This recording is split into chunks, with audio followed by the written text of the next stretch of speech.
पूर्व मुख्यमंत्री चौधरी भजनलाल की पुण्यतिथि पर आज आदमपुर में कुलदीप बिश्नोई क्या करेंगे, इस पर सबकी निगाह लगी हुई थी। लेकिन कुलदीप बिश्नोई इससे पहले कोई फैसला लेते वहां पर मुख्यमंत्री नायब सैनी पहुंच गए। नायब सैनी का भजनलाल को आदमपुर में जाकर श्रद्धांजलि देना एक टर्निंग पॉइंट रहा और उनके आने के बाद कुलदीप बिश्नोई ने भी अपना पैतरा बदल दिया।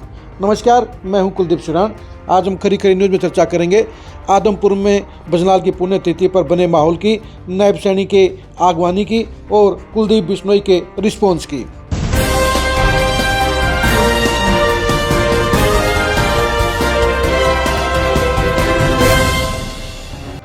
सांसद रेखा शर्मा के चौधरी भजनलाल के अपमान करने के बाद कुलदीप बिश्नोई लगातार गुस्से में थे। उनके आर पार का फैसला लेने का मूड भी बन रहा था और बीजेपी हाईकमान कुलदीप बिश्नोई के जज्बात को समझ गया, इसलिए रेखा शर्मा से माफ़ी मंगवाकर मामले को शांत किया गया। कुलदीप बिश्नोई ने भी बड़ा दिल दिखाते हुए उन्हें माफ़ी देने का काम किया, लेकिन इसके बावजूद भजनलाल के समर्थक और कुलदीप बिश्नोई के चाहने वाले इस बात को लेकर 3 जून का इंतजार कर रहे थे कि वो भजनलाल की पुण्यतिथि पर क्या फैसला लेने का काम करते हैं। जिस तरह से भजनलाल समर्थकों ने उनके अपमान को लेकर पूरे प्रदेश में एकजुटता दिखाई थी, निराशा और गुस्सा दिखाया था, उसके बाद बीजेपी को भी समझ में आ गया कि कुलदीप बिश्नोई को साथ रखना जरूरी है। अगर वो बीजेपी से दूर चले गए तो पंगा खड़ा हो सकता है, अगले 2029 के चुनाव में नुकसान हो सकता है। इसलिए उनको मनाने का प्रयास किया गया और इसकी कमान संभाली मुख्यमंत्री नायब सैनी ने। नायब सैनी ने जहां एक दिन पहले कुलदीप बिश्नोई के दिल्ली स्थित घर पर जाकर उनसे मुलाकात की, वहीं पर आज आदमपुर में भी चौधरी भजनलाल को श्रद्धांजलि देकर उन्होंने बता दिया कि वो कुलदीप बिश्नोई का सम्मान करते हैं, कुलदीप बिश्नोई के रिस्पेक्ट करते हैं, कुलदीप बिश्नोई का महत्व जानते हैं। यही वजह है कि नायब सैनी स्पेशल तौर पर आदमपुर गए और वहाँ पर चौधरी भजनलाल को श्रद्धासुमन अर्पित किए। आज भारी संख्या में भजनलाल के समर्थक, चाहने वाले और कुलदीप बिश्नोई के समर्थक आदमपुर पहुंचे और वहां पर चौधरी भजनलाल को श्रद्धासुमन अर्पित किए। वहां पर भारी संख्या में लोगों की हाजिरी बता रही थी कि कुलदीप बिश्नोई और भजनलाल को लेकर अभी भी काफ़ी संख्या में लोग ऐसे हैं जो उनके साथ अटैच हैं, उनके साथ समर्पित हैं, उनके साथ लगाव रखते हैं और ये लोगों की बड़ी संख्या ही हरियाणा की सियासत में एक गेम चेंजर बन सकती है, एक टर्निंग पॉइंट बन सकती है। और इसलिए नायब सैनी ने मौके की नज़ाकत को समझते हुए कुलदीप बिश्नोई को ठंडा करने का काम किया और आज आदमपुर में जाकर चौधरी भजनलाल को श्रद्धांजलि देने का काम किया। दरअसल कुलदीप बिश्नोई भी जल्दबाजी नहीं दिखाना चाहते हैं। उन्होंने गेंद बीजेपी के पाले में डाल दी है, उन्होंने बीजेपी को लास्ट चांस दे दिया है और इसलिए कुलदीप बिश्नोई ने आज आदमपुर में कोई भाषण नहीं दिया। उन्होंने आदमपुर के आज के कार्यक्रम को लेकर जो कहा उसे भी आपको एक बार जरूर सुनना चाहिए। सबसे पहले मैं माननीय नायब सैनी जी का दिल से धन्यवाद करता हूँ कि वे स्पेशल समय निकालकर इतनी दूर सिर्फ चौधरी साहब को श्रद्धांजलि देने आए। ये हमारे लिए बहुत ही गौरव और सम्मान की बात है। और साथ ही आप आज इतनी भारी संख्या में स्वर्गीय युग पुरुष चौधरी भजनलाल जी को श्रद्धांजलि देने और हमें अपना साथ, सहयोग और आशीर्वाद देने आए, इसके लिए दिल की गहराइयों से मैं आप सबका भी आभार व्यक्त करता हूँ। साथियों, आज कोई भाषण का कार्यक्रम नहीं था, सिर्फ चौधरी साहब को श्रद्धांजलि देनी थी। इसलिए इस वीडियो के माध्यम से आप सबका विनम्र और भावनात्मक आभार व्यक्त करता हूँ। आज यह जो जनसभा मैंने देखा, यह सिर्फ एक भीड़ नहीं थी, यह प्यार था, विश्वास था और आशीर्वाद था। और सबसे बड़ी बात, चौधरी साहब के प्रति लोगों के दिल में बसे सम्मान का प्रमाण था। हम सभी जानते हैं कि स्वर्गीय चौधरी भजनलाल जी ने राजनीति को कभी सत्ता का माध्यम नहीं माना। उन्होंने राजनीति को लोगों की सेवा का रास्ता बनाया। उन्होंने गरीब का दर्द समझा, किसान की तकलीफ समझी, नौजवानों की उम्मीद समझी और हर घर को अपना परिवार माना। आज भी हरियाणा के गांव में, शहरों में, चौपालों में लोग उनके सिर्फ किस्से नहीं सुनाते, बल्कि लोग उन्हें अपनेपन से याद करते हैं। बहुत नेता भाषण देके चले जाते हैं, बड़े बड़े पदों पर पहुंच जाते हैं, लेकिन सिर्फ कुछ ही नेता ऐसे होते हैं जो लोगों के दिलों में घर बनाते हैं। और मेरे पिताजी उन्हीं में से एक थे। उन्होंने अपना सारा जीवन जन सेवा को समर्पित किया और आप सब इस बात के गवाह हैं कि उन्होंने कभी किसी को निराश नहीं किया। चाहे कोई व्यक्ति किसी भी क्षेत्र का किसी भी पार्टी का, किसी भी राज्य का हो, एक बार उनके पास आ गया तो उसको पूर्ण रूप से संतुष्ट करके, खुश करके भेजते थे। ऐसी महान शख्सियत बिरले ही पैदा होती है। मुझे पकड़ है ऐसे आदमी का बेटा। साथियों, जब भी मैं इस पवित्र धरती पर खड़ा होता हूँ जहाँ मेरे पिताजी की यादें सांस लेती हैं, तो मन भावुक हो जाता है। क्योंकि एक बेटा अपने पिता को खो सकता है, लेकिन पिता की सीख, उनके संस्कार, उनके आशीर्वाद कभी भी नहीं खोता।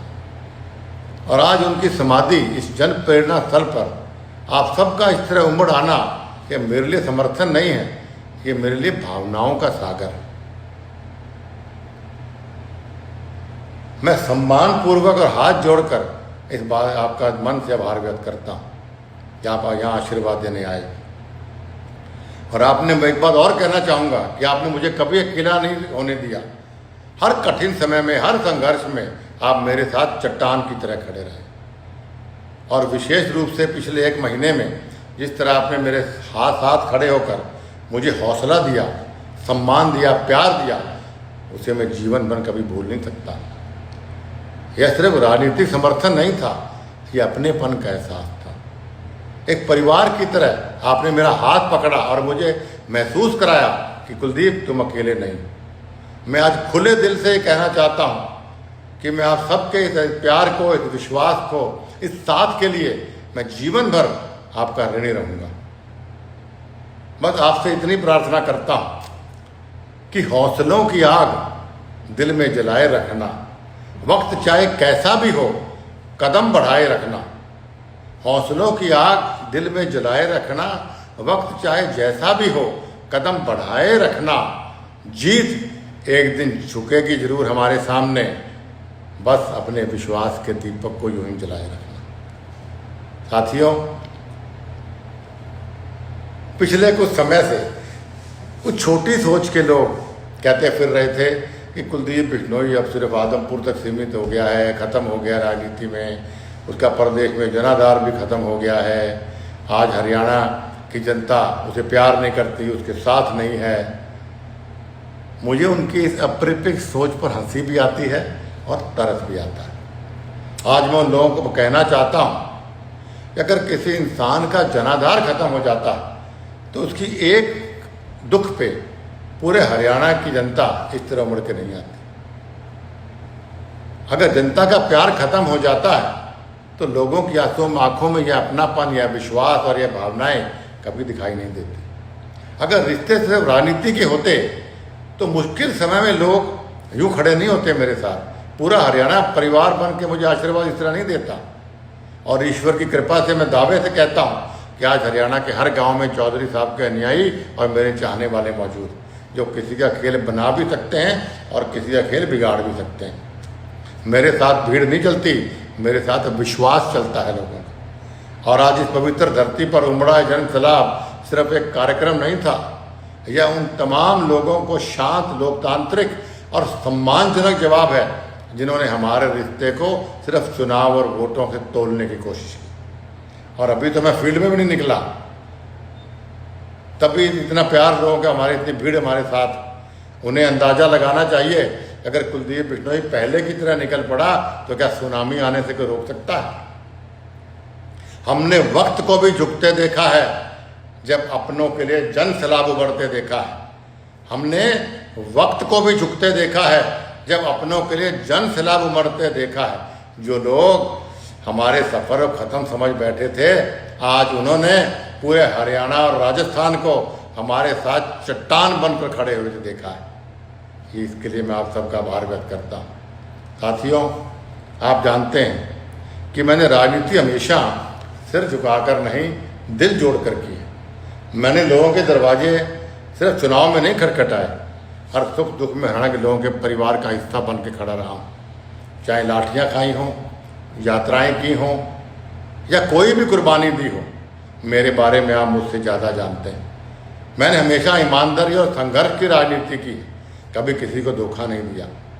हाँ, धोखे खाए जरूर, पर जहाँ स्वाभिमान की बात आती है वहाँ मैं कभी झुकता नहीं, सिर्फ सही समय का इंतज़ार करता हूँ। शायद यही कारण है कि आज यह रिश्ता राजनीति से बहुत ऊपर उठ चुका है। और वैसे भी नेता कद कुर्सी से नहीं मापा जाता, जनता के प्यार से मापा जाता है। और आज हरियाणा की जनता ने साबित कर दिया कि कुलदीप बिश्नोई अकेला नहीं है, उसके साथ संपूर्ण हरियाणा और राजस्थान का प्यार खड़ा है, जनता का विश्वास खड़ा है। और चौधरी भजन लाल जी के सम्मान को मानने वाले हर स्वाभिमानी इंसान का आशीर्वाद खड़ा है।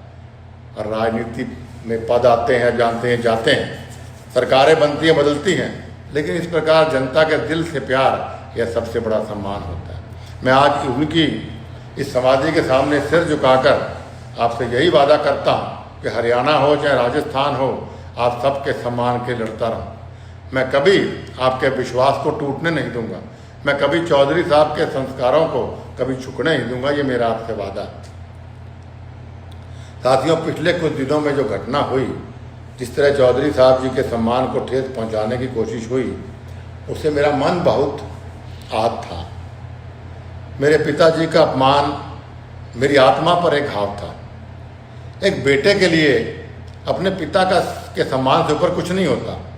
मैं आपको सच बताना चाहता हूँ, मैं बहुत बड़ा फैसला लेने जा रहा था, सिर्फ अपने लिए नहीं, चौधरी साहब के सम्मान के लिए और आप सबके स्वाभिमान के लिए। लेकिन राजनीति सिर्फ भावनाओं से नहीं चलती।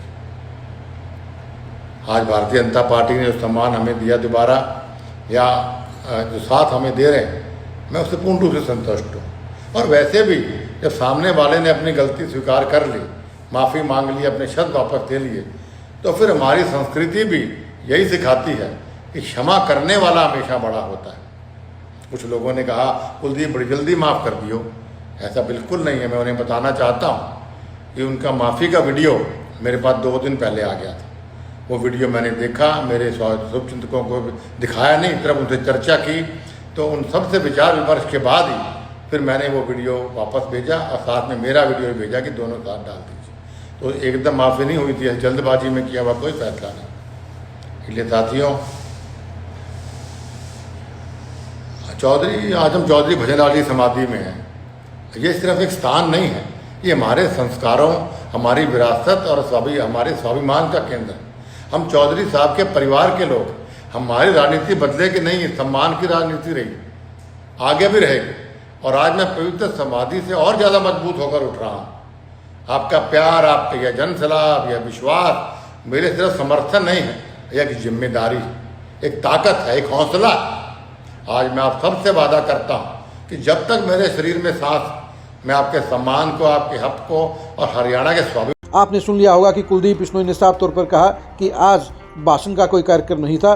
जाहिर सी बात है, कुलदीप बिश्नोई भी नायब सैनी के सॉफ्ट रुख के बाद खुद सॉफ्ट हो गए हैं और वो भी अब वेट एंड वॉच की पॉलिटिक्स पर चलेंगे।